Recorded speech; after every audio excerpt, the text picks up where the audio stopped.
Hi everybody, welcome to this short video. Today's subject is going to be on practice and how we practice. The reason why this is my subject for this week is because I've had a lot of people come to me and experience this quite a lot.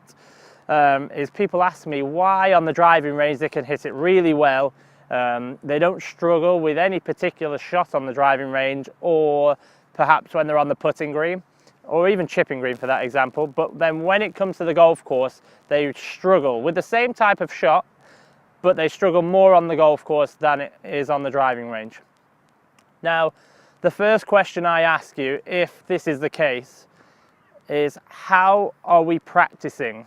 Because number one, what we are facing when we are practicing potentially isn't anything like what is happening on the golf course.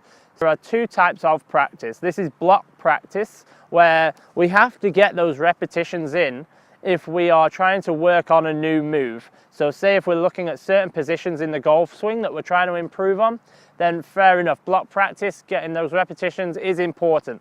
But then the other type of practice, which I feel that a lot of you are missing out on, is game-like practice.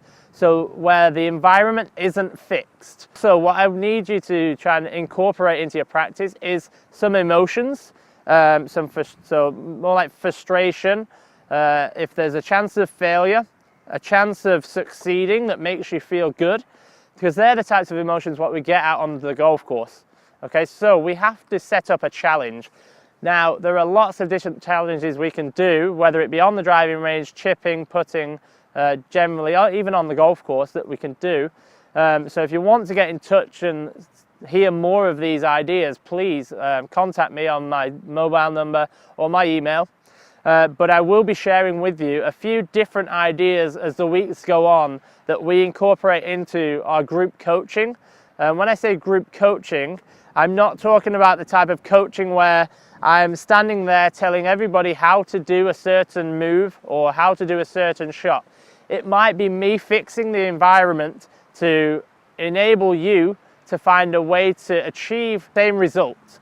So everybody does things differently, but also the same result can be achieved by doing things differently. So setting something up within your practice. So here we have a putting exercise.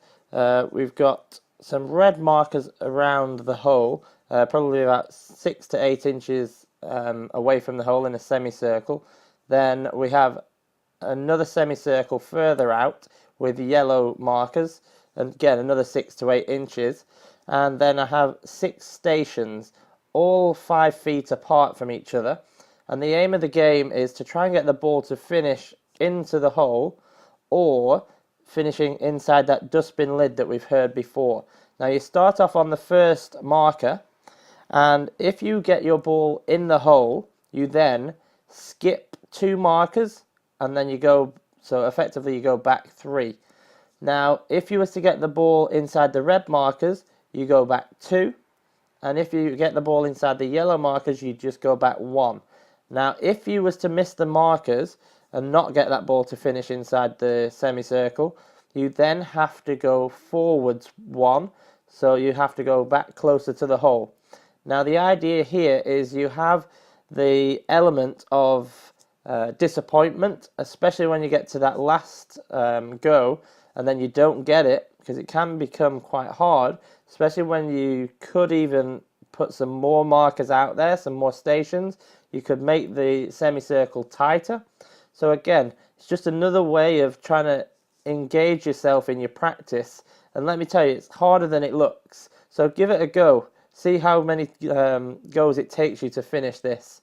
And I look forward to hearing from you soon. And good luck with your practice.